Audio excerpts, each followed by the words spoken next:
is Nikki Trubetskaya, and I'm today with Рамон Херви II with his new book, The Fame Game. Hello, Рамон. Hello, Nikki. How are you? I'm good. Thanks for having me on your childhood. I was born in Chicago, Illinois, and I lived there. I was born in Cook County Hospital, which is the hospital where almost everybody black is born in Chicago. And I lived there for about 2 years, and my dad was in the service. I come from a family of 5 children. I have two brothers who unfortunately are not with us anymore, but they were both younger brothers, and I have 2 sisters. My dad passed away. I still have a mother who's 96 years old. And so we lived because my dad was in the service, we moved around. So after Chicago, Evanston actually was where my mom lived. My dad lived in the south side of Chicago. And then we moved to several different communities in Massachusetts, like Chicopee Falls, Medford. Medford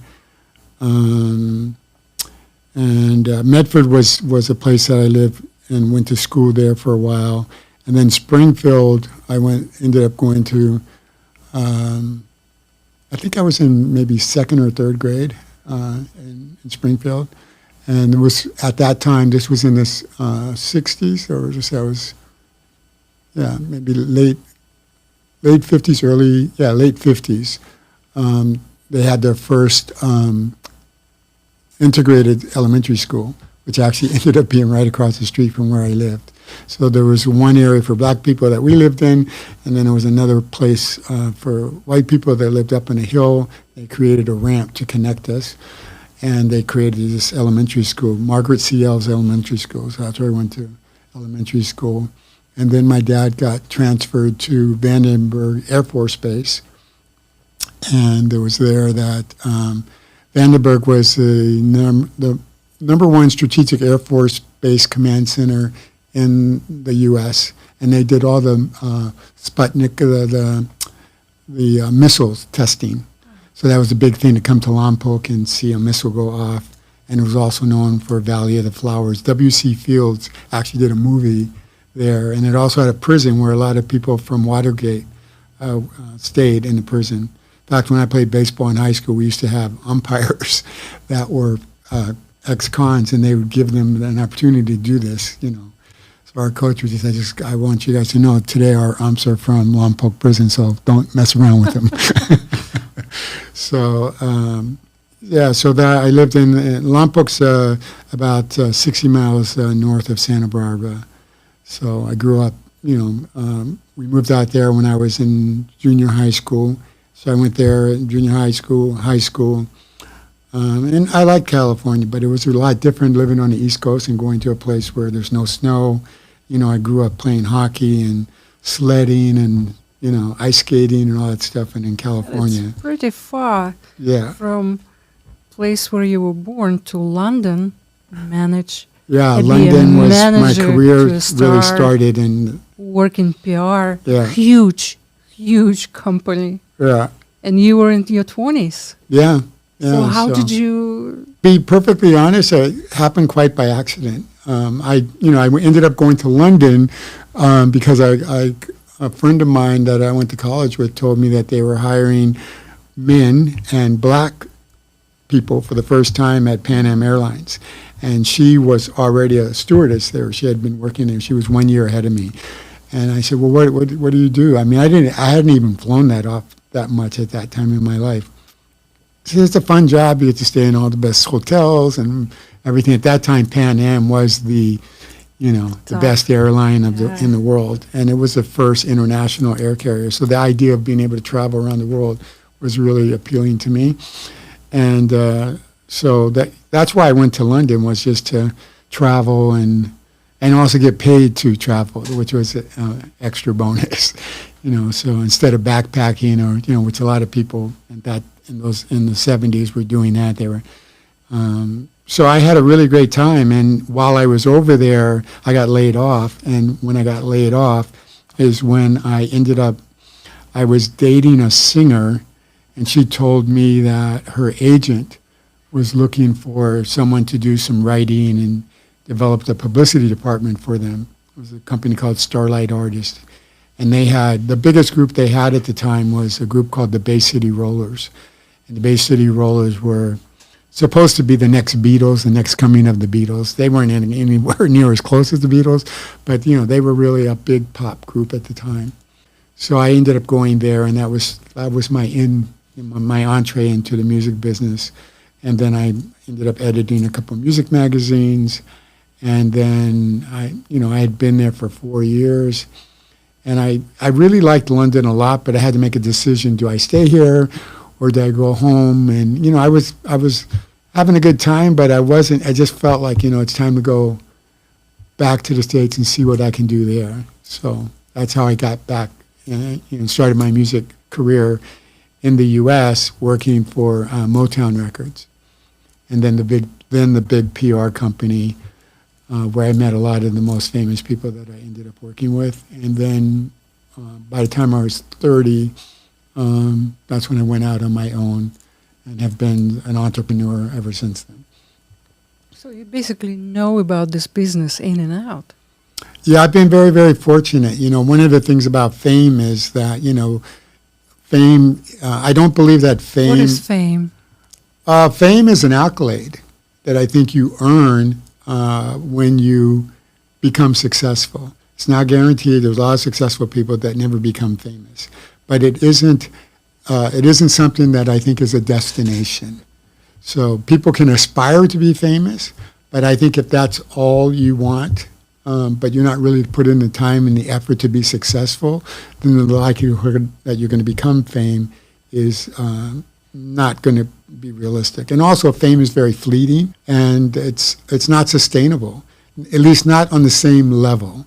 And there's ebb and flow to fame that you have to be able to absorb and deal with in your career once you become famous. And I don't think there's not one path that you can take. And I was one of my tenets in the book is don't obsess about being famous, obsess about being the best that you can be. So the title of the whole title is The Fame Game: An Insider's Playbook for Earning Your 15 Minutes. And I'm not a guru or someone that can, if you follow I don't have a recipe, because there is no recipe. And everyone that I've worked with and been fortunate to represent throughout my career took a different path. And the book really talks about the path that they took and the juxtaposition of where I was at my career and what kind of influence I had on them and what kind of influence they had on me. And what I'm really trying to show people is the different levels of fame and the effort that these people put in to try to become famous. You mentioned in your book that when you work with clients, you actually look for certain qualities, right? Because with one you said, I know I'm not going to get anything out of him, but I will work with him, just help him out. So what qualities you looking for? Like what qualities person have to have? I think the strongest is self-belief. Not so much that they're better than everybody, but they believe in themselves and they're willing to work. Their work ethic and their self-belief is really important. I don't mind if someone wants to be famous, but I'm not really interested in people that's all they want to do.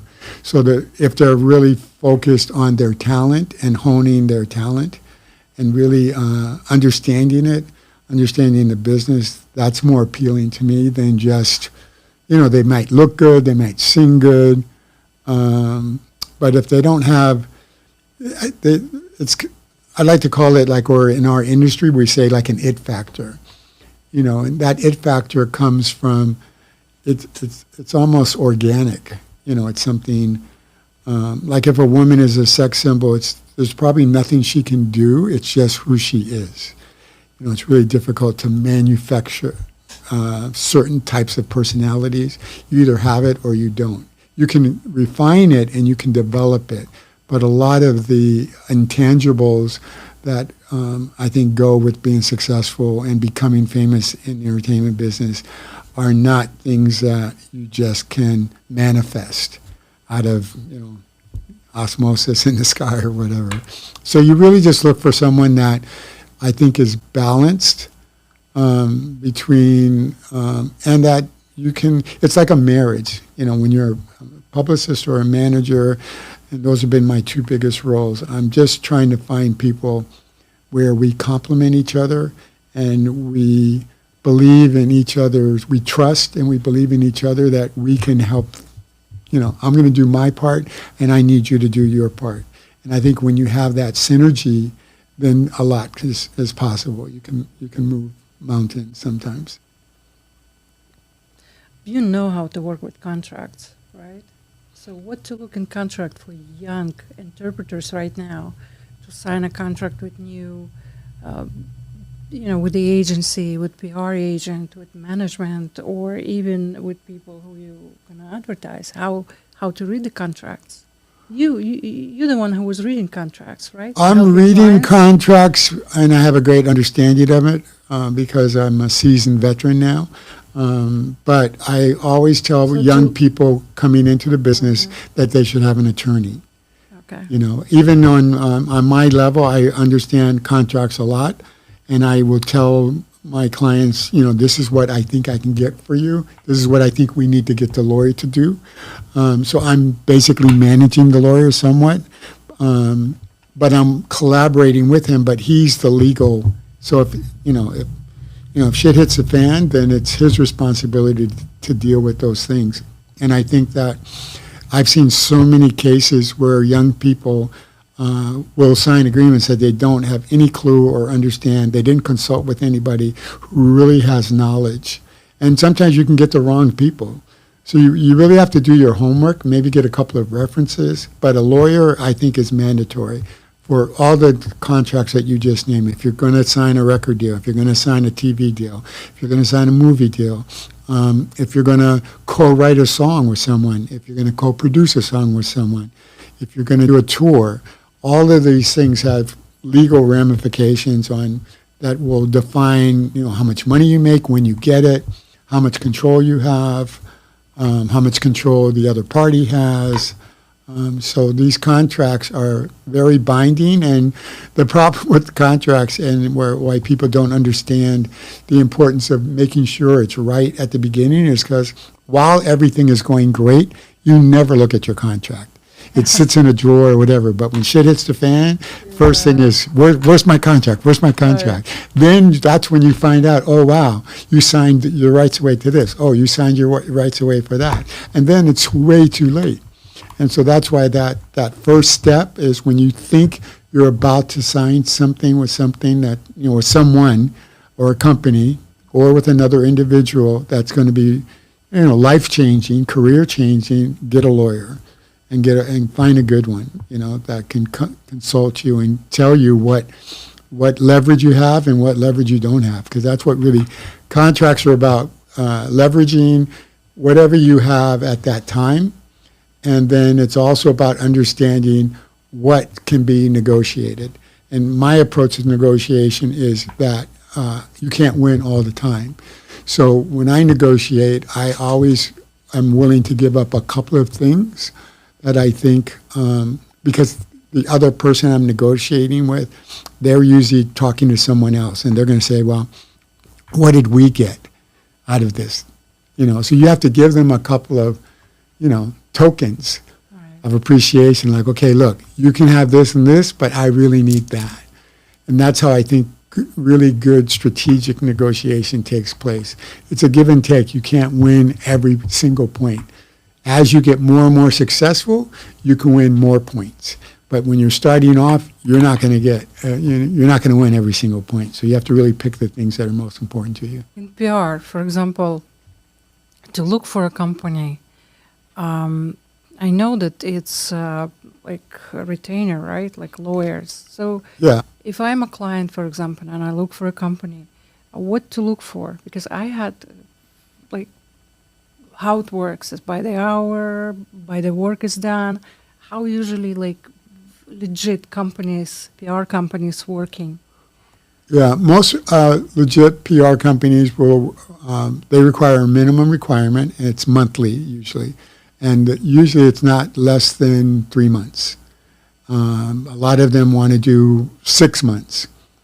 And if I were advising someone, one, I would see to look at their work and see if there's anybody in their roster who's comparable to you, that you can see what they were able to accomplish with that person. And just kind of find a couple of their clients. Sometimes the publicist will give you, you can check their bio, their website, or whatever, so you can get a feel for the type of, what is their specialty. Publicists have specialties just like lawyers, or, there are lawyers for film and television, there are lawyers for music. And so there's the same thing with publicists. Some publicists, they only do film, they only do television, they only do books, they only do music. So you've got to, do your research and find out, okay, what is your talent? And then find someone that can complement you in that area, that they specialize in it. Because that's going to make a huge difference in terms of their network, the media that they're going to reach out to, and their understanding of what your opportunities will be with media. If they don't know, if they don't really have the network and they're not pitching those people on a regular basis, then you're taking a huge gamble, even if they're good publicists. And a good publicist won't take on something that they don't think they're qualified to do.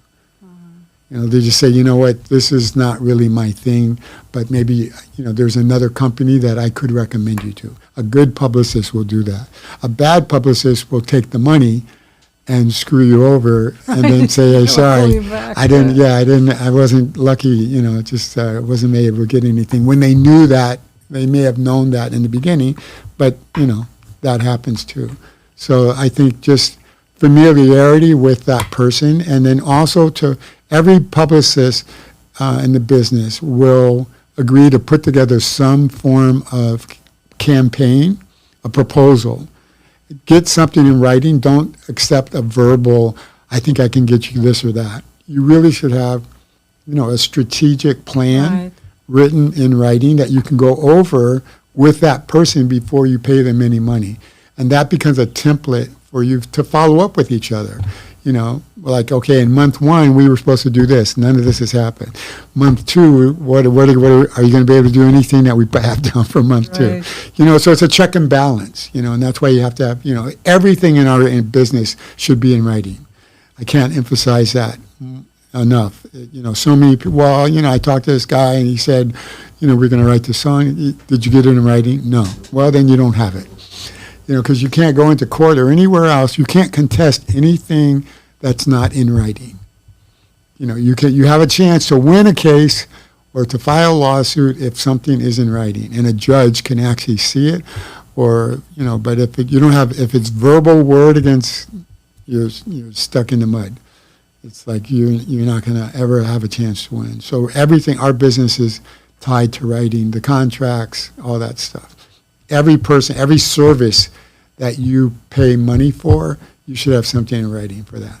If it's a graphic design person, if it's a video director, all the service people, promotion,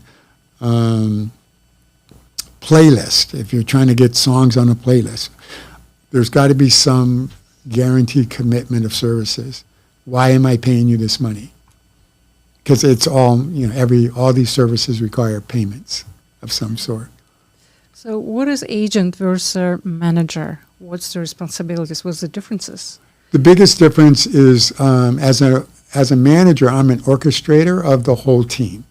Mm-hmm. So there's nobody higher than me in terms of my relationship with that artist. Although there are some artists that they might be closer to their agent or they might be closer to the lawyer. It all really depends. But a manager is really sort of the visionary person that's aligned the closest with the artist. And between the artist and the manager, they come up with the plan. And they often decide on the agent. It really depends on, there's all different ways. Sometimes I've represented famous people that already had an agent. Other times I've helped them get an agent. So it just varies. It depends on how much baggage the artist brings with them and who, what slots of players are already filled. Mm-hmm. But so a manager does that. So I'm involved in every aspect of the artist's career. An agent in the music business, say, and that's where I'm most familiar, their job is to book shows. But they take my direction in terms of the timing. So I work with that agent and I say, okay, look, here's the window that we have to do a tour. And, we're open to the amount of time, the amount of dates. We want to try to get what's a realistic figure that we can figure out that we can get per date. And then basically then they start soliciting the, different venues or promoters or whatever. And then they come back to you with some kind of, plan. Okay, so here's 20 dates that can be done in 6 weeks. We're going to do 4 shows a week or maybe 5 shows a week. So that's what an agent does. And they could help in other areas. They might be helpful in getting a song and a soundtrack, or they might be helpful in getting a sponsorship deal. It really depends on the agent and how skilled they are at their job. But agents, mostly their job is live entertainment or to get, some guest appearances. But sometimes we cross over. A lot of the TV things, either the publicist or the manager. I've booked television. Because of my background in PR, so I don't rely on an agent to do that. If there's something in particular that I want, but usually they'll come to me. Like for example, an agent. Most of the time, an agent would book the Super Bowl because there's a couple of agents who have represented the Super Bowl. And so their job is to find talent for the next year. So if you get a call from that person, they have the contact with the NFL or whatever, whereas a manager, I'm not trying to be in that area. So that's when I call, hey, can you call your buddy and see if we can get so-and-so to sing the national anthem at the Super Bowl, that kind of thing. So it really depends on the agent, even the company. The bigger companies like William Morris and ICM, Endeavor, all these companies, they have, they're big. They have tons of clients, hundreds of clients. You need one good person to be your champion at that agency who can network within his associates in the other areas that he may not be specialized in. Some agencies have departments. So there's a television department, there's a motion picture department, there's a music department. So if I'm in the music department and I say, hey, I want to get my client into motion pictures, then my agent would be talking to whoever that person is who specializes in motion pictures. And that's the person who's going to be making the contacts to say, hey, Babyface or whomever wants to be in movies. Can you get him in some movies? And that's how that works. So it's better to belong to big agency than to small one? No, not necessarily. It really comes down to the person. Mm-hmm. It's the same thing with management. There are some big management companies, and it's wherever you're going to get the best service. There isn't one safe way to get through and say, okay, I'm with a big manager, I'm with a big agent, so that means I'm going to be successful. It doesn't mean it's the size of the agency doesn't. It matters how bad they want, how hard they'll work for you, and how much they believe in you, regardless of the size of the agent. So you are a manager with PR background. Yes. This is like the best combination. It's a good combination. Absolutely. So how good is your game? I think I've been very fortunate in the business. I think that I've won more than I lost. And, you have to be able to absorb failure in our business because you're going to fail. And it's just how you deal with that failure. And you figure out what could you have done better, or, some things are out of your control. If a record company is not going to push the record, as a manager, there's only so much that I can do. So there are different strengths that you rely on, and you just want to try to. I've always just tried to be in a position where I thought I was in a position to win, and I think when the advantage of doing PR beforehand is having to understand the story and being able to write a story and pitch a story is the key to media. So when I when I'm interviewing a potential management client or whatever, I'm thinking the whole picture. Like, what is our story going to be? Yeah, So you create the brand for the person, and how successful it is basically depend on the manager. In theory, yeah, that's what I'm doing. I mean, branding has always been part of the entertainment business. They just didn't call it the same way. But it is a key of understanding what are we trying. It's that vision of bringing a vision and just say, look, here's what I think your strengths are, and here's how I think we can go about selling those strengths so that they can be commercially viable. Because I think the truth of what our business is, it's really an art form. All of whether you're an author, producer, music, whatever it is that you do, it's the merging of art and commerce. And when you merge really great art, it has a potential to be very successful. And that's when you become very successful, then you have a possibility to become famous. When you become very famous, then you make more money and you gain more control.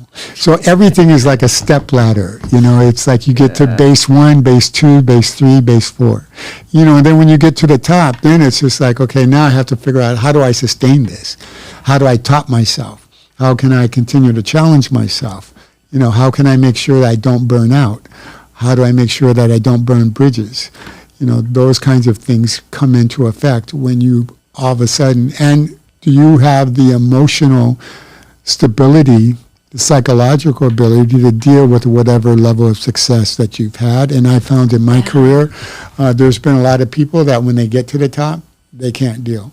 It's beyond their ability because it creates an imbalance. Right. When you start to believe that you're somebody, that you're better than everybody else, and you have all these people,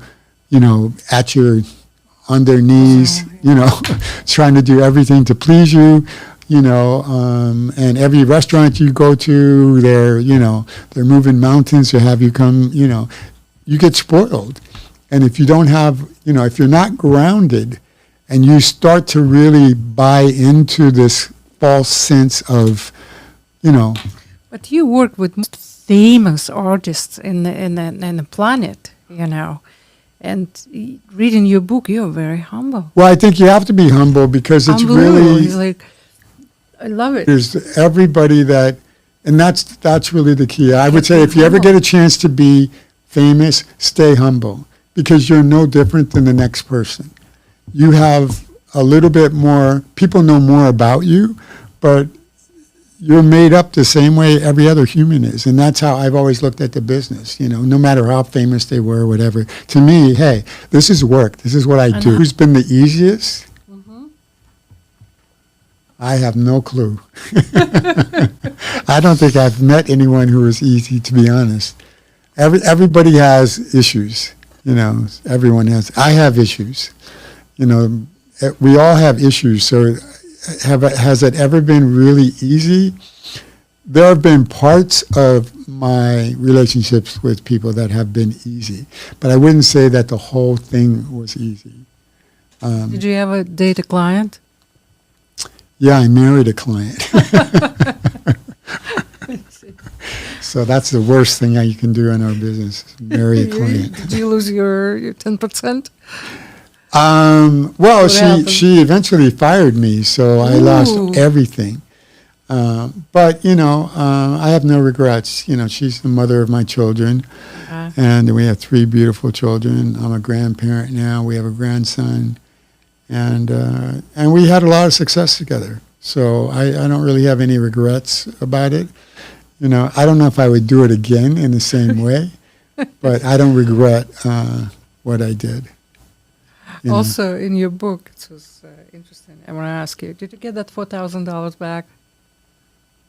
The $4,000 from Little Richard? Yeah. I did get it back, but the only reason I got it back from Little Richard was because I knew that we had a deal coming in to cover it. Right, he was hiding $30,000 in his car. Well, that was later. That was later. Okay. Yeah, but this was the $4,000 you're referencing was he was staying at this. Read the book, guys. Read the book. It's amazing. Really, it's cool. It's funny, and all the stories. You're never gonna, get it no place. Yeah, but he stayed in a hotel then. He owed the hotel the money, and we were going somewhere, and the hotel said that they were going to put him out if he didn't come up with the money. So he asked me would I front the money, and that his brother was going to pay me the next day. Right. Yeah, so that's the story, and obviously he did not pay me the next day. So I think I ended up getting the money back. I don't know, about a month or whatever. I say, hey, Richard, the money that you owe me, I'm going to take it out of this. I just want you to know. Yeah, I gave him up front to let him know, and he was fine. Yeah, but I mean, but sometimes you have to test people. That was a good test for me to see if I could really trust them, and I couldn't in that particular situation. I couldn't trust him, but sometimes you live and learn, and I've spent money on other people that I never got back to, so he's no worse than some of the other people that I didn't get money back from. Thank you very much for coming, really. Thank you. I enjoyed talking to you. It was fun. This is a book. It's only in English, but I'm sure in a few months. Yeah, and it's available. It's actually been out for 1 year as of August 16th. And it's available at all major books. So if you go to my website, which I think they're going to put up here, you can click on a link and it will give you other choices. Because some people don't like to buy from Amazon, but Amazon is the #1 bookseller in the world. So if that's your favorite place to buy books from, you can get it there. You can get it at Barnes & Noble. It's also available as an ebook and also as an audiobook. Here you go. Yeah. Thank you very much. Okay. Stay Thank you. For more. Subscribe. Bye.